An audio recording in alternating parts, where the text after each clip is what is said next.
Өнөөдөр ингээд ардын ус холын 101 жилийн ойн одоо тэгш хойд тохиож байна.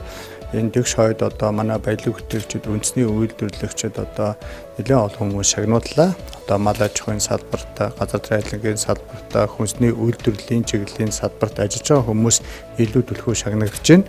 Энэ одоо манай баялаг бүтээгчид болон үндэсний үйлдвэрлэгчид тэн дундаа одоо энэ хүнсний хангамж, аюулгүй байдал, үндэсний хөдөлгөөний хүрээнд энэ хүнсний салбарын маань цаашдаа одоо дотоодынхаа хүнсийг 100% хангах, өөрсдөө эрүүл аюулгүй хүнсээр хангах цаашлаад ойрын хугацаанд экспортод гаргах чиг баримжаатай тийм компаниудыг төр засгаас бодлогоор дэмжиж байгаа.